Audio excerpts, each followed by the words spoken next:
محترم بزرگوں اور بھائیوں، اللہ تعالیٰ نے دنیا کے اندر انسانوں کی زندگی میں یعنی سماجی زندگی اور معاشرتی زندگی میں کچھ چیزوں کو بین کر دیا ہے، حرام کر دیا ہے، تاکہ سماج میں سکون اور وقار باقی رہے، انسانی سماج میں آپس میں محبت اور چین و سکون باقی رہے، وہ جانوروں کی زندگی نہ گزارے۔ ان میں سے بہت ساری چیزیں ہیں، جیسے شراب کی حرمت ہے، قتل کی حرمت ہے، جوئے کی حرمت ہے، سود کی حرمت ہے، کہ بہت ساری چیزوں کو اللہ تعالیٰ نے حرام کر دیا ہے کہ جس کا کرنے والا وہ اللہ تعالیٰ کا باغی شمار ہوتا ہے۔ انہی میں سے ایک حرمت ہے زنا کی حرمت، جس کو آپ کے سامنے اس وضاحت کے ساتھ بیان کرنا ہے۔ اللہ تعالیٰ نے زنا کے بارے میں فرمایا کہ اس کے قریب بھی مت جاؤ، یعنی زنا کرنے کی بات تو دور ہے، اس کے قریب بھی نہیں پھٹکنا ہے۔ اب اس کا مطلب یہ ہے کہ زنا کو قریب کرنے والی جو بھی چیزیں ہوں گی وہ ساری چیزیں حرام ہیں۔ یعنی زنا مت کرو صرف ایسا نہیں کہا، بلکہ زنا کے قریب تک بھی نہیں جانا ہے۔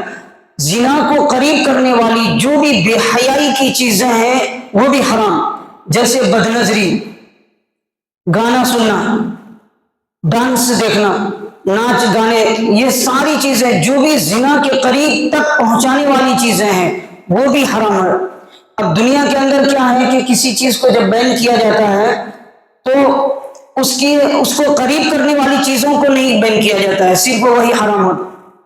لیکن اللہ تبارک و تعالیٰ نے زنا کے اندر یہ سسٹم رکھا ہے کہ اس کے جو قریب آجو باجو کی چیزیں ہیں اس کو بھی حرام کر دیا، تاکہ وہاں تک پہنچنے کے کسی کے اندر ہمت ہی نہ ہو، تاکہ وہاں تک کوئی نہ پہنچے۔ اب زنا کی حرمت کی دو وجہ اللہ تعالیٰ بیان فرماتے ہیں کہ وہ خود بھی بے حیائی کا کام ہے، وَلَا تَقْرَبُوا الزِّنَا إِنَّهُ كَانَ فَاحِشًا، کہ وہ خود بھی بے حیائی کا کام ہے، یعنی یہ وہ کام ہے کہ جو انسانوں کا کام نہیں ہو سکتا، جو جانوروں کا کام ہوتا ہے۔ یہ زنا ایک ایسی بے حیائی کی چیز ہے کہ جو انسانی سماج میں اس کو قابل برداشت کیا ہی نہیں جا سکتا۔ یہ ایک ایسی چیز ہے۔ اللہ کے رسول صلی اللہ علیہ وسلم نے حیا کے بارے میں فرمایا، جیسا کہ ابھی بے حیائی کے بارے میں آپ کو کہا کہ یہ بے حیائی کا کام ہے۔ تو جب انسان کے اندر سے حیا ختم ہو جاتی ہے، شرم ختم ہو جاتی ہے، تو اس کے بعد وہ کوئی بھی کام کر سکتا ہے، اس کے اندر کوئی جھجک اس کو محسوس نہیں ہوتا، اس کو برا نہیں لگتا، یعنی اس کی نحوست اس کے دل سے ختم ہو جاتی ہے۔ اسی لیے اللہ کے رسول صلی اللہ علیہ وسلم نے فرمایا اذا فاتک الحیا فافعل ما شئت، جب تیرے اندر سے حیا ختم ہو جائے تو اب جو چاہے تو کر۔ اس کا کیا مطلب؟ اب ظاہر سی بات، ظاہر میں تو ایسا لگتا ہے کہ جب کسی آدمی سے حیا ختم ہو جائے، بے شرم ہو جائے، تو وہ کوئی بھی کام کر سکتا ہے، کوئی بھی کام کرے تو جائز ہے، چلتا ہے، ایسا لگتا ہے سننے میں، کیونکہ ایسا ہی فرمایا کہ جب حیا ختم ہو جائے تو جو چاہے کر۔ اب ظاہر سے یہی لگتا ہے کہ حیا ختم ہو جانے کے بعد کچھ بھی کر سکتے ہیں۔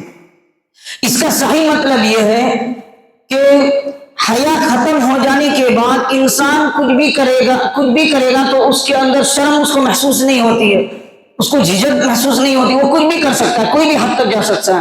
اسی وجہ سے شیطانی لشکروں نے، شیطانی ہتھ کنڈے چلانے والوں نے سب سے پہلا یہی پلان بنایا کہ سب سے پہلے انسانی سماج سے شرم و حیا کو ختم کیا جائے۔ جب شرم و حیا ختم ہو جائے گی تو اس کے بعد پھر ہم اپنے پلان میں کامیاب ہو جائیں گے۔ ان کو کسی بھی طرح چلائیں گے، نوجوانوں کو کسی بھی راستے پر چلائیں گے تو وہ چلیں گے، وہ جائیں گے، اس کو کسی بھی حد تک گرائیں گے تو وہ گر جائیں گے، ان کو جانور بھی بنائیں گے تو وہ جانور بھی بن جائیں گے۔ کیوں؟ اس لیے کہ حیا ختم ہو جائے گی۔ حدیث سے ان کو معلوم ہو گیا، شیطانی لشکروں کو حدیث سے یہ بات پتہ چل گئی۔ جب پتہ چل گئی تو اب انہوں نے سب سے پہلا پلان یہی بنایا کہ سب سے پہلے انسانی سماج سے حیا کو ختم کرنا ہے۔ اب حیا کو ختم کرنے کے لیے کیا کرنا ہے کہ گانے کا رواج، ناچ ڈانس کا پروگرام، کہ اسکولوں اور کالجوں میں اچھے شریف گھرانے کی بچیاں اور بچے ڈانس کریں گے، ناچ دیکھیں گے، ان کو ذرا بھی یہ برائی نہیں لگے، ان کو لگے گا نہیں کہ یہ برا کام ہے، ان کو لگے گا ہاں بہت اچھا پرفارمنس دیا ہے، اس کے اوپر انعام دیں گے، اس کو پرائز ملے گا، ان کو برائی اس کی محسوس نہیں ہوگی۔ کیوں؟ اس لیے کہ اس کو بہت زیادہ رواج دیا گیا. جب بہت زیادہ رواج دیا جائے گا تو اب اس کے اندر سے حیا ختم ہو جائے گی. افسوس کی بات ہے کہ اچھے اچھے مسلمان کے جو نماز پڑھنے والے، روزہ رکھنے والے، دین کا کام کرنے والے، جماعتوں میں تبلیغوں میں وقت لگانے والے، حج کرنے والے، داڑھی رکھنے والے، اچھے خاصے دیندار سمجھے جانے والے مسلمان، کہ ان کی بچیاں جب اسکول میں ڈانس کرتی ہے، ناچ کرتی ہے، تو ان کو کچھ بھی محسوس نہیں ہوتا، بلکہ ان کو دہائی دیتے ہیں، شاباشی دیتے ہیں. ان کو یہ معلوم نہیں ہے کہ یہ حرام ہے. تو یہ بات ذہن میں رکھیے کہ ڈانس کرنا اور اس کے پروگرام کو دیکھنا یہ سراسر اسلام میں حرام ہے، کیونکہ یہ زنا کے قریب لے جانے والی چیزیں ہیں. تو گانا سننا یہ بھی زنا کے قریب لے جانے والا کام ہے. اسی طرح سے بدنظری یہ بے حیائی کا کام ہے. اللہ تبارک و تعالیٰ قرآن کریم میں فرماتے ہیں قُلْ لِلْمُؤْمِنِينَ يَغُضُّوا مِنْ أَبْصَارِهِمْ، اے محمد صلی اللہ علیہ وسلم مومنوں سے کہہ دیجئے کہ وہ اپنی نگاہوں کو، اپنی نظروں کو نیچے رکھیں. یہ ان کے لیے بہتر اور حفاظت کی بات ہے، اس میں اس کی حفاظت ہوتی ہے. بدنظری ایک ایسی چیز ہے کہ یہ شیطان کو، پھر انسان کو گناہوں کے قریب لے جانے میں بالکل آسانی ہو جاتی ہے. یہ ان کے لیے آسان، اسی لیے کہا حدیث میں کہ یہ شیطان کا ایک تیر ہے. بدنظری جو ہے شیطان کے تیروں میں سے ایک تیر ہے. کہ انسان ایک بار بدنظری کسے کہتے ہیں کہ اجنبی عورت کو حسین عورت کو دیکھنا، لطف لے کر شہوت کی نظر سے دیکھنا. اب یہ کام ایسا ہے کہ ہمارے سماج میں اس کو برا نہیں سمجھا جا رہا ہے. یہ تو بالکل عام بات ہے، بالکل عام بات ہے، اس کو برا سمجھا ہی نہیں جاتا. ہر کوئی مزے لے لے کر عورتوں کو، حسین عورتوں کو گھورتے رہتے ہیں. تو یہ اتنی بے حیائی کی بات ہے کہ اللہ تبارک و تعالیٰ نے اس کو قرآن کریم میں اس سے منع فرمایا ہے. حضرت عمر فاروق رضی اللہ تعالیٰ عنہ جب بیت المقدس کی طرف اپنے فوج کو لے کر جا رہے تھے، ارض مقدس فلسطین، تو راستے میں انہوں نے یعنی یہودیوں نے، عیسائیوں نے ایک پلان بنایا کہ ان کے ذہن کو منتشر کرنا ہے. اگر مسلمانوں کے جذبات کو مجروح کرنا ہے، جنگ میں، میدان جنگ میں اگر ان کے جذبات نہ ابھرے، اگر اس طرح کرنا ہے تو کچھ پلان بنانا پڑے گا. تو انہوں نے کیا سازش کی کہ اپنی عورتوں کو، لڑکیوں کو بے پردگی کے ساتھ مکانوں کے اوپر، چھتوں میں اور راستوں میں کھڑے کر دیے، تاکہ مسلمان لشکر جب یہاں راستے سے گزرے اور ان کی نظر پڑے تو ان کے جذبات ابھریں اور ان کا جو ہے مائنڈ ڈسٹرب ہو جائے، اور پھر میدان جنگ میں اس کا دل نہ لگے. یہ پلان بنایا انہوں نے. تو جب مسلمان وہاں سے گزرنے لگے اور دیکھا کہ اس طرح کی بات ہے یہاں پر، تو سب لشکر کے امیر نے سارے لوگوں کو جمع کیا اور کہا سن لو، قُلْ لِلْمُؤْمِنِينَ يَغُضُّوا مِنْ أَبْصَارِهِمْ. حضرت محمد صلی اللہ علیہ وسلم نے جو کلام پیش کیا ہے، اللہ تعالیٰ نے اس میں فرمایا ہے کہ اے محمد صلی اللہ علیہ وسلم آپ مومنوں سے فرما دیجئے کہ وہ اپنی نگاہوں کو نیچے رکھے. یہ سنتے ہی سارے مسلمانوں نے اپنی نگاہیں نیچے کر لی. کسی کو معلوم بھی نہیں ہوا کہ سائڈ میں کون کھڑا ہے کیا ہے. وہ قوم حیرت اور تعجب کرنے لگی کہ آخر یہ کون لوگ ہیں، ان کے اندر جذبات ہے بھی یا نہیں، انسان بھی ہے کہ نہیں، ایسا تعجب کرنے لگے. تو یہ کردار پیش کیا تھا صحابہ کرام نے، لیکن آج اس پر عمل نہیں ہو رہا. تو بدنظری شیطان کے تیر میں سے ایک تیر ہے کہ جو شیطان کا ہتھ کنڈا ہے زنا کے قریب لے جانے کے لیے، اسے بہت ہی آسانی ہوتی ہے. میرے بھائیوں، یہ بہت ہی بڑا گناہ ہے. بدنظری کا سب سے بڑا نقصان یہ ہے کہ انسان کو عبادت میں دل نہیں لگتا. سب سے بڑا نقصان یہ ہے کہ عبادت میں دل نہیں لگتا ہے. اور دوسرا نقصان یہ ہے کہ وہ زنا کے قریب لے کر جاتا ہے. اسی طریقے سے اور بھی بہت سارے نقصانات ہیں، جو کہ زنا کی پہلی سیڑھی ہے. یہ زنا کی پہلی سیڑھی ہے. اسی طریقے سے گانا سننا، یہ بھی زنا کی سیڑھی ہے، دل میں نفاق پیدا کرتا ہے. گانا سننا زنا کی دعوت ہے، یہ پہلی دعوت ہے. انسان جب گانا سنتا ہے تو کیا ہوتا ہے کہ اس عشق و محبت کی باتوں کو اپنے ذہن میں وہ گھماتا ہے، اور پھر اسی طریقے سے بے حیائی کی باتوں کو سوچتا ہے اپنے دماغ میں، اور پھر زنا کے قریب جاتا ہے. اللہ کے رسول اللہ تبارک و تعالیٰ نے اسی لیے فرمایا وَلَا تَقْرَبُوا الزِّنَا، کہ زنا کے قریب بھی مت جاؤ، یہ خود بھی بے حیائی کا کام ہے. وَسَاءَ سَبِيلًا، اور برا راستہ ہے. برا راستہ ہونے کا مطلب یہ ہے کہ یہ سماج میں فساد کو پیدا کرنے کا ایک ذریعہ ہے۔ بظاہر تو لگتا نہیں ہے کہ سماج میں فساد پیدا کرنے کا یہ ذریعہ ہے، لیکن حقیقت میں زنا کی وجہ سے آج سوسائٹی میں، سماج میں بہت ساری خرابیاں جنم لے رہی ہے، بہت سارے خرافات جنم لے رہے ہیں، اور نوجوانوں میں بگاڑ، فساد اور آپس میں جھگڑے، قتل و غارت گری، ڈکیتی، چوری، لوٹ مار، یہ ساری چیزیں جو ہو رہی ہے یہ زنا کی وجہ سے پیدا ہو رہی ہے، عورت کی وجہ سے پیدا ہو رہی ہے۔ انسان کے اندر کی جو ہوس ہے وہ غلط طریقے سے پورا کرنا چاہتا ہے۔ اللہ تبارک و تعالیٰ نے اس سے منع فرمایا کہ زنا کے قریب بھی مت جاؤ، یہ بے حیائی کا کام ہے۔ اللہ تبارک و تعالیٰ نے ہر انسان کے اندر جذبات رکھے ہیں۔ دیکھیے اس بات کو اچھی طرح سمجھیے کہ اللہ تبارک و تعالیٰ نے سماج کے اندر ایک ایسا سسٹم بنایا، ایک ایسا اصول بنایا ہے کہ انسان کی زندگی میں ایک ایسا موڑ ضرور آتا ہے کہ جسے عورت کو مرد کی ضرورت ہوتی ہے اور مرد کو عورت کی ضرورت ہوتی ہے، جس سے وہ تسکین حاصل کرتا ہے، یعنی جنسی سکون حاصل کرتا ہے۔ ایسا موڑ ہر انسان کی زندگی میں آتا ہے۔ تو اب اس کے لیے دو راستے ہیں۔ نمبر ایک راستہ کیا ہے؟ نکاح، اور دوسرا راستہ ہے زنا۔ تو نکاح والا راستہ اللہ تبارک و تعالیٰ نے دیا ہے، ایک پاکیزہ زندگی گزارنے کا ذریعہ ہے، اور ایک دوسرا راستہ زنا کا راستہ ہے۔ یہ راستہ وہ لوگ اختیار کرتے ہیں جن کے اندر اللہ کا خوف اور اللہ کا ڈر نہیں ہوتا ہے، وہ نکاح کو چھوڑ کر زنا کا راستہ اختیار کرتے ہیں، اس لیے کہ ان کے دل میں اللہ کا ڈر نہیں ہوتا اور قرآن پاک کی جو قدر نہیں ہوتی، اس کے احکام کو وہ مانتا نہیں ہے۔ تو مغربی تہذیب ہی ان کے لیے سب سے بڑی چیز ہوتی ہے، اور ویسٹرن کلچر ہی کو وہ فالو کرتے ہیں۔ اب ان کی نظر میں زنا ہو گیا تو کیا ہو گیا، بد نظری ہو گئی تو کیا ہو گیا، یہ چیزیں ان کی زندگی میں، ان کی نظر میں کوئی معنی نہیں رکھتے، کیونکہ اللہ کا خوف اور اللہ کا ڈر نہیں ہوتا ہے۔ جو اللہ کے سامنے کھڑے ہونے سے ڈرتا ہے تو وہ ان چیزوں کو دھیان میں رکھتا ہے اور اللہ سے ڈرتا ہے۔ اللہ تعالیٰ نے فرمایا وَنَهَى النَّفْسَ عَنِ الْهَوَىٰ، اس سے پہلی والی آیت وَأَمَّا مَنْ خَافَ مَقَامَ رَبِّهِ، اور وہ شخص جو اللہ تعالیٰ کے سامنے کھڑے ہونے سے ڈرتا ہے، وَنَهَى النَّفْسَ عَنِ الْهَوَىٰ، اور اپنے نفس کو بری خواہشات سے روکتا ہے، بری ہوس سے اپنے نفس کو روک لیتا ہے اللہ کے ڈر اور اللہ کے خوف کی وجہ سے، فَإِنَّ الْجَنَّةَ هِيَ الْمَأْوَىٰ، تو جنت اس کا ٹھکانہ ہے۔ تو اللہ کا ڈر اور خوف ہونا ضروری ہے بے حیائی کے کاموں سے بچنے کے لیے۔ میرے بھائیوں، اگر آپ کی سوچ بدل گئی، آپ کے تصورات بدل گئے، آپ کے نظریات بدل گئے، آپ کے اوپینین بدل گئے، اگر آپ مغربی تہذیب کے دلدادہ ہو گئے اور ویسٹرن کلچر کو فالو کرنے لگے، تو پھر زنا کو آپ خود بھی نہیں سمجھیں گے، بد نظری کو آپ خود بھی نہیں سمجھیں گے۔ لیکن اگر آپ کے دل میں اللہ کا ڈر، اللہ کا خوف ہے، اگر اسلامی تعلیمات کو آپ نے دل سے ایکسیپٹ کیا ہے، قرآنی تعلیمات کو مانا ہے، اللہ کے رسول صلی اللہ علیہ وسلم کی لائی ہوئی تعلیمات پر عمل کرنے کا آپ نے عزم و ارادہ کر لیا ہے، تو پھر آپ کو یہ معلوم ہونا چاہیے کہ یہ بہت ہی برا عمل ہے، یہ بے حیائی کا کام ہے جو سماج اور سوسائٹی میں زور پکڑ رہا ہے، بہت ہی عروج پکڑ رہا ہے۔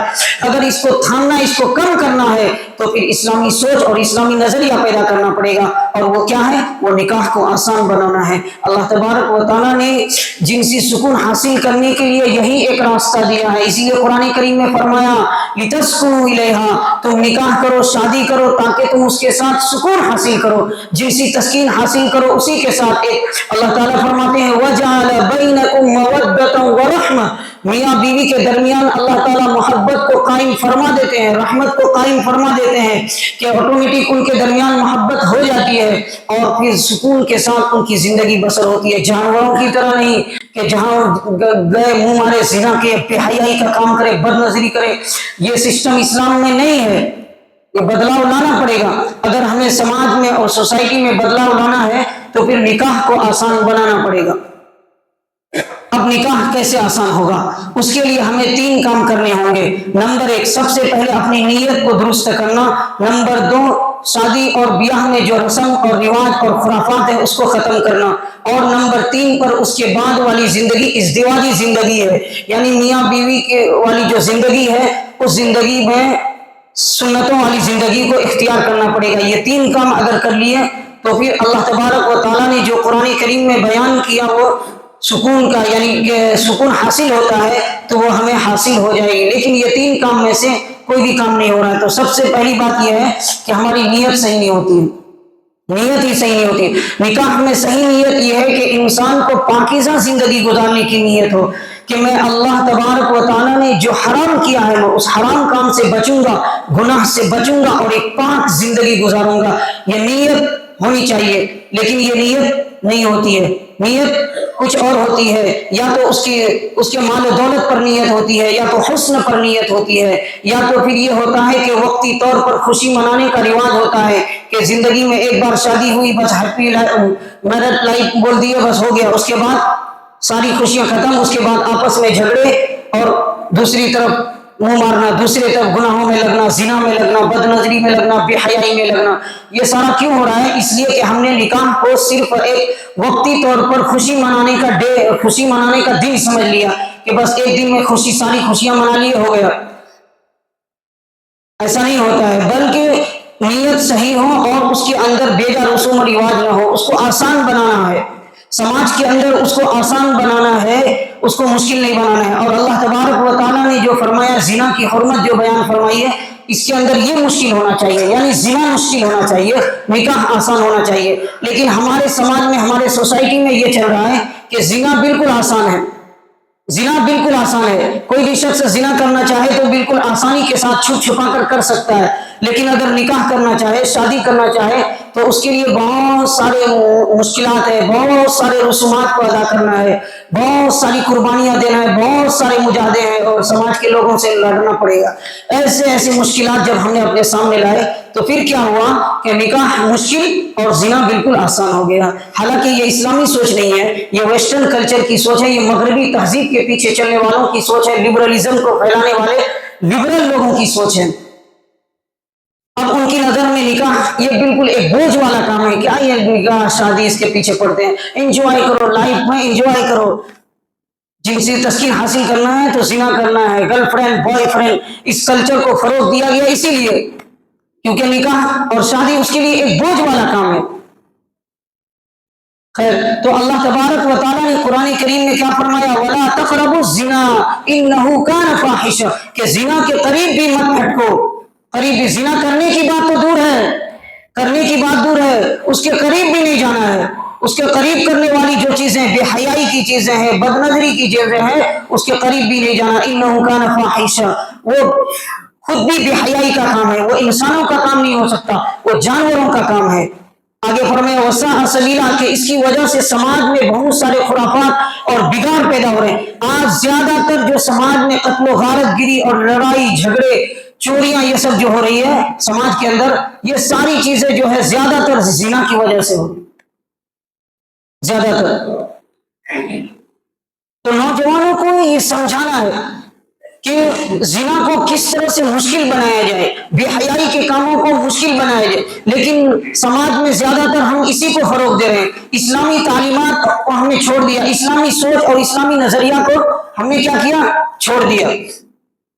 یا تو یہ نوجوان کیا کرتے ہیں، یا تو سماج کے بڑے بزرگوں کے نقش قدم پر چلتے ہیں، سماج کے ریتی رواج پر چلتے ہیں، یا تو ویسٹرن کلچر پر چلتے ہیں۔ یہ دونوں ہی غلط راستے ہیں، یہ دونوں ہی ناکامی کے راستے ہیں، ان دونوں میں کامیابی نہیں ہے، ان دونوں میں سماج اور سوسائٹی میں بدلاؤ نہیں لا سکتا ہے۔ سب سے اچھا راستہ وہ اسلام کا راستہ ہے، سب سے اچھا راستہ وہ راستہ ہے جو حضرت محمد صلی اللہ علیہ وسلم نے آج سے 1450 سال پہلے دے کر گئے، جو تعلیمات دے کر گئے، یہ وہی تعلیم ہے، یہ وہی قانون ہے کہ جس کے اندر انسان کے لیے دنیا کے اندر بھی کامیابی ہے اور آخرت میں بھی کامیابی ہے۔ لیکن اس کے لیے وہی ابھی جو فرمایا وَأَمَّا مَنْ خَافَ مَقَامَ رَبِّهِ وَنَهَى النَّفْسَ عَنِ الْهَوَىٰ، کہ انسان کے دل کے اندر اللہ کا ڈر ہونا چاہیے، اللہ کا خوف ہونا چاہیے کہ آپ کے سامنے دو راستے ہیں، ایک گمراہی کا راستہ ہے، ایک ہدایت کا راستہ ہے، ایک زنا کا راستہ ہے، ایک نکاح کا راستہ ہے۔ اب ان دونوں راستوں میں سے آپ کو چننا ہے۔ اگر آپ کی صحیح سوچ ہوگی، اگر آپ کے اندر ایمان بھرپور اسٹرانگ مضبوط ہوگا اور آپ کے اندر دینی جذبہ ہوگا تو پھر آپ نکاح کے راستے کو اپنائیں گے، ورنہ پھر وہی زنا کے راستے کو اپنائیں گے، بے حیائی کے راستے کو اپنائیں گے۔ خیر، ابھی ہم نے کہا کہ اللہ کے رسول صلی اللہ علیہ وسلم نے فرمایا اذا اذا فاتك الحیاء فافعل ما شئت، جب تمہارے اندر سے حیا ختم ہو جائے تو فافعل ما شئت، تو اب جو چاہے کر۔ کہ انسان کیا ہوتا ہے کہ سب سے پہلے دیکھیے یہ حیا آتی ہے تربیت سے، حیا تربیت سے آتی ہے، شرم تربیت سے آتی ہے۔ اگر انسان کی تربیت صحیح نہ ہو تو پھر وہ جانور بن سکتا ہے، اگر اس کی تربیت صحیح ہو تو وہ انسانیت کے اعلیٰ مقام پر پہنچ سکتا ہے۔ سب سے پہلا بے حیائی کا کام بچہ کوئی کر لیا، اب اس کے اوپر اس کو ڈانٹ ڈپٹ نہیں ہوئی، اس کو سمجھایا نہیں گیا، اس کی تربیت نہیں کی گئی، تو اب وہ دوسرا اسٹیپ پہ جائے گا، دوسرا اسٹیپ پہ پھر بے حیائی کا کوئی کام کرے گا، پھر اس کے اوپر بھی ماں باپ نے اس کی تربیت نہیں کی، اس کو نہیں سمجھایا، دین نہیں سمجھایا، تو پھر وہ تیسرے اسٹیپ پہ جائے گا، تیسرا بے حیائی کا کام کرے گا۔ اس طریقے سے کرتے کرتے کرتے کرتے وہ پوری طرح سے بے حیا اور بے شرم بن جائے گا، اور پھر وہ جانوروں کی زندگی گزارے گا، پھر اسے انسان بنانا مشکل ہے۔ کیوں مشکل ہے؟ اس لیے کہ حیا ختم ہو گئی۔ حیا کس چیز کا نام ہے؟ حیا دل کے اندر پیدا ہونے والی وہ رقت ہے، وہ حیا وہ ملکہ ہے کہ جو انسان کو برے کاموں سے روکتا ہے۔ اب جب وہ ملکہ ہی نہیں رہا تو کیسے روکے گا؟ یعنی حیا ہی تو اسے برے کاموں سے روک رہی تھی، لیکن جب حیا ختم ہو گئی تو اب اس کو کون روکنے والا ہے؟ اب اس کے نظر میں اچھی اور بری چیز کے درمیان فرق ختم ہو جاتا ہے، بری چیز ہے یہ اس کو محسوس ہی نہیں ہوتا، برے کو وہ اچھا سمجھنے لگتا ہے اور اچھا کو برا سمجھنے لگتا ہے۔ کیوں؟ اس لیے کہ اس کو ٹوکنے والی جو چیز دل کے اندر کی رقیت، جو ملکہ یعنی حیا کا، وہ ختم ہو گیا۔ جب ختم ہو گیا تو اب اس کے اندر دونوں برابر ہے نا، دنیا کے اندر بہت سارے انسان ہیں، اب ان کے اچھائی اور برائی دونوں کو برابر سمجھتے ہیں۔ اب ایسے لوگ دنیا کے اندر ہیں کہ جو یہ سمجھتے ہیں کہ زنا کر لیا تو بھی کیا، گرل فرینڈ بوائے فرینڈ بنا لیا تو بھی کیا، بد نظری کر لیا تو بھی کیا، بے حیائی کا کام کر لیا تو بھی کیا، اب ہمارے اندر دینداری ہے، اب ہمارے اندر ایمان ہے، ہماری سوچ اسلامی ہے، ہمارے تصورات اسلامی ہے، ہمارے سماج میں کوئی زنا کر لیا تو ہم سمجھتے ہیں کہ ہاں بہت بڑا گناہ کا کام کر لیا، ایسا سمجھتے ہیں۔ لیکن ان کی نظر میں یہ کوئی بڑا کام نہیں ہے، چلتا ہے، سب چلتا ہے، بس انسان کو خالی انجوائے ملنا چاہیے، انٹرٹینمنٹ ملنا چاہیے، ان کی نظر میں ایسا ہوتا ہے۔ تو یہ زنا بے حیائی کا کام ہے، یہ حرام ہے، اس کو سماج سے ختم کرنا ہے تو پھر نکاح کو فروغ دینا پڑے گا۔ یہ اتنا برا کام ہے، یہ اتنا برا کام ہے کہ اس کی سزا اگر آپ سنیں گے تو آپ کے بدن کے رونگٹے کھڑے ہو جائیں گے۔ اس کی سزا کیا ہے کہ کوئی آدمی شادی شدہ اگر زنا کرتا ہے تو اس کی سزا اسلام میں یہ بتائی گئی، اگر حکومت اسلامی ہو تو اس کو، اس کے گھر کو یعنی اس کے جسم کو زمین کے اندر گاڑ کر سارے لوگ اس کو پتھروں سے مار مار کر اس کو ہلاک کر دے، یہ اس کی سزا ہے۔ اور وہ بھی منظر عام پر، ایسا نہیں کہ جیل کے اندر اسے پھانسی دے دی گئی ہو گیا، ویسا نہیں ہے اسلام میں، بلکہ سماج کے اندر سارے لوگوں کے سامنے اس کو زمین میں گاڑ کر پتھروں سے مار مار کر اس کو ہلاک کیا جائے۔ یہ قرآن کے اندر یہ بیان ہوا ہے، یہ سزا زنا کی سزا ہے، جو شادی شدہ ہو کر زنا کرتے ہیں، اور اگر شادی شدہ نہیں ہے، کنوارا ہے، تو اس کی سزا یہ کہ اس کو 100 کوڑا مارا جائے زنا کے اوپر۔ اتنی سخت یہ غلطی ہے، اتنا سخت جرم ہے، لیکن اللہ کا خوف اور اللہ کا ڈر نہیں۔ جب اللہ کا خوف، اللہ کا ڈر نہیں تو پھر ہو گیا تو بھی کیا، نہیں ہوا تو بھی کیا۔ اس لیے میرے بھائیوں، اپنے دماغ کو، اپنی سوچ کو، اپنے نظریات کو، اپنے تصورات کو اسلامی بناؤ۔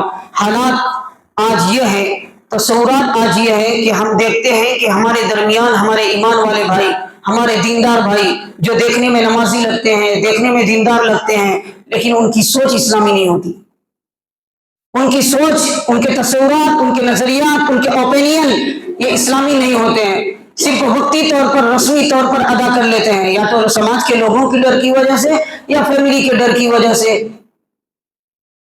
نماز پڑھ لیتے ہیں، جمعہ کی نماز پڑھ لیتے ہیں، عید کی نماز پڑھ لیتے ہیں، لیکن اپنے تصورات کو اسلامی بناؤ میرے بھائیوں۔ اللہ تبارک و تعالیٰ کہنے سننے سے زیادہ عمل کی توفیق نصیب فرمائے، آمین۔